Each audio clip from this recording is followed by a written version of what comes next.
दोस्तों, मरते वक्त इंसान के दिलो दिमाग से हर चीज निकल जाती है। वो सब कुछ भूल जाता है, अपनी मालो दौलत, बैंक बैलेंस, गाड़ियां, महल, अजीजो अकारिब, रिश्तेदार। मरने वाला ये सब कुछ भूल जाता है। मगर सुनो, मरते वक्त इंसान दो लोगों को बहुत ज्यादा याद करता है।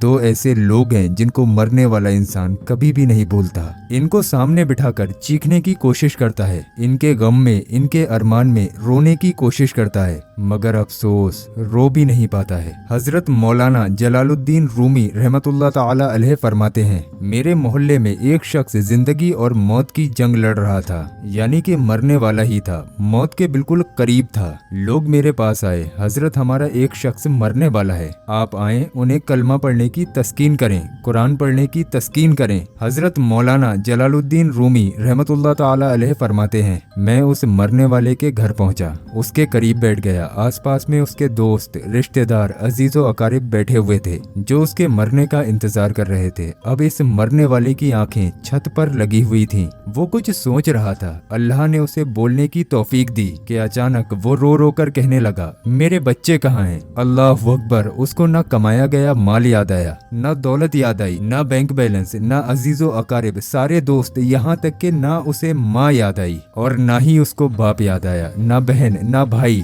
कहता है, मेरे बच्चे कहाँ हैं? बच्चे दौड़ कर आए, जी अब्बा हुजूर कहते हुए पास में बैठ गए। फिर वो मरने वाला शख्स कहता है, मेरी बीबी कहाँ है? बीबी दौड़ कर आई और पास बैठ गई। अब कहता है, तुम्हें देखकर मेरा दिल रो रहा है, मेरी आंखें रो रही हैं, सोच रहा हूँ कि मेरे मर जाने के बाद मेरे बच्चों का क्या बनेगा। इंसान जब मरते वक्त बच्चों को देखता है ना, अल्लाह तबारक व तआला जब उसे देखने की तौफीक देता है, हिम्मत देता है, जब आखिरी बार अपने बच्चों को देखता है तो वो ये भूल जाता है कि मेरे मरने के बाद मेरा क्या बनेगा। इसकी जगह पर वो ये सोचता है कि मेरे मरने के बाद मेरी औलाद का क्या बनेगा। मेरे मरने के बाद पता नहीं मेरे इन प्यासे बच्चों को कोई पानी देगा भी या नहीं, मेरे भूखे बच्चों को कोई खाना खिलाएगा या नहीं। मेरे मर जाने के बाद मेरे अजीजों में से, मेरे दोस्तों में से, मेरे भाइयों में से, मेरी बहनों में से मेरी तरह कोई इनका ख्याल रख पाएगा भी या नहीं, मेरी तरह कोई इन यतीम बच्चों की फिक्र करेगा भी या नहीं। उसकी आंखें रो रही हैं, छम छम बरस रही हैं। बीबी को नसीहत करने लगा, मैं तो दुनिया छोड़कर जा रहा हूँ, मुझ पर एक एहसान कीजिएगा, खुदारा मेरे इन बच्चों को कुरान मजीद की तालीम दीजिए। इनके मुंह से निकला अल्लाह का नाम मेरी कब्र को रोशन कर देगा, इनके मुंह से निकला कुरान मेरी कब्र को नूर से भर देगा, मेरी कब्र को रोशन कर देगा। मेरे बच्चों के मुंह से निकली गई यासीन वल कुरान,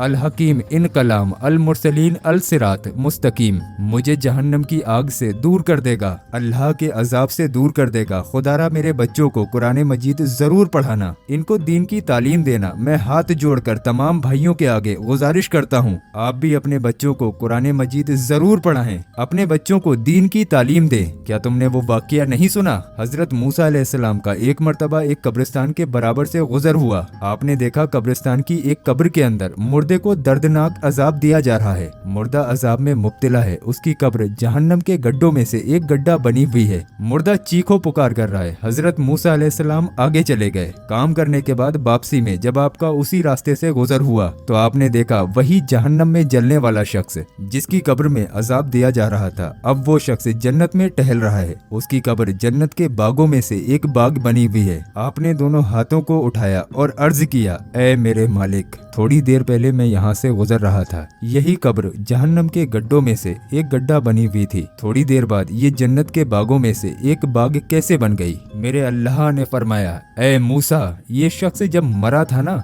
मरने से पहले अपनी बीबी को हामिला छोड़कर मरा था। बीबी का एक बेटा पैदा हुआ, बच्चा थोड़ा बड़ा हुआ तो कल उसकी बीबी ने अपने बच्चे को मस्जिद में भेजा। मस्जिद के इमाम साहब ने इसके बच्चे को बिस्मिल्लाहिर्रहमानिर्रहीम पढ़ाया। अल्लाह अकबर। आज इसके बच्चे ने बिस्मिल्लाहिर्रहमानिर्रहीम पढ़ी है। ऐ मूसा, मुझे हया आती है कि बच्चा मेरा नाम ले और मैं अपना नाम लेने वाले बच्चे के बाप को जहन्नम में डाल दूं। ये मेरी रहमत गवारा ही नहीं करती। इसलिए प्यारे दोस्तों, आपसे कहता हूँ कि अपने बच्चों को कुरान मजीद की तालीम दें। अगर तुम चाहते हो तुम्हारी कब्र रोशन हो, अजाब तुम्हारे बिल्कुल करीब ना आए, तो अपने बच्चों को कुरान मजीद की तालीम देना। हजरत मौलाना जलालुद्दीन रूमी रहमतुल्लाह अलैह फरमाते हैं, और फिर वो शख्स तौबा करता करता और ये कहता कहता कि मेरे बच्चों को कुरान मजीद की तालीम देना, इन्हें अच्छा बनाना, एकदम से उसकी जबान लड़खड़ाने लगी, एकदम से उसके होंठ कांपने लगे। उसका बदन कांपने लगा। मौत का फरिश्ता आ गया रूह निकालने के लिए। हाय, फरमाते हैं जब इंसान की रूह निकलती है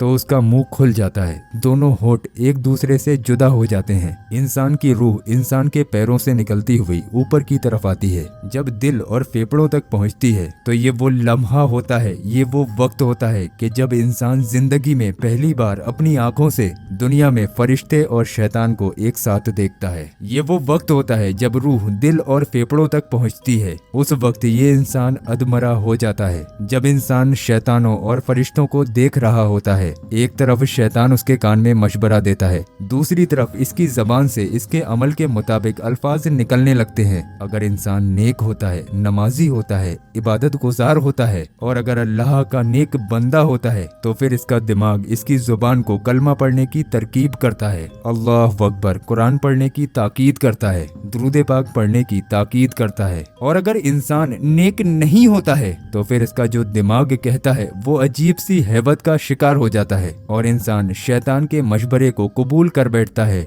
जब इंसान शैतान के मशवरे को कबूल कर बैठता है फिर कोशिश करता है कलमा पढ़ने की, लेकिन नहीं पढ़ पाता है। साहब, आज हमारी आंखें खुली हुई हैं, आज हमारी सांसें चल रही हैं, कल ये वक्त हमारे ऊपर भी आएगा। कहीं ऐसा ना हो ये जो आज का वक्त है वो हमसे गुजर जाए। काश मेरी बात तेरे दिल में उतर जाए। यही जिंदगी के लम्हे मेरे और आपके लिए गनीमत हैं। आखिरत के लिए कुछ इकट्ठा कर लो, मरने से पहले अपनी कब्र को रोशन करने का इंतजाम कर लो। कीड़े मकोड़ों से बचने के लिए कुछ इकट्ठा कर लो। मालूम नहीं फिर ये जिंदगी के लम्हे हमें मिले या ना मिले। अगर हमारी ये बातें आपके दिल पर लगी हों तो आपसे गुजारिश है इस वीडियो को रुकने मत देना। जितना हो सके ये वीडियो शेयर कर देना। हो सकता है आपकी एक शेयरिंग की वजह से कोई बंदा सच्ची तौबा कर ले और सुधर जाए। मेरा काम है वीडियो को आप लोगों तक पहुंचाना, अब आपका काम है इस वीडियो को शेयर करना। अल्लाह पाक आपको इसका अजर देगा।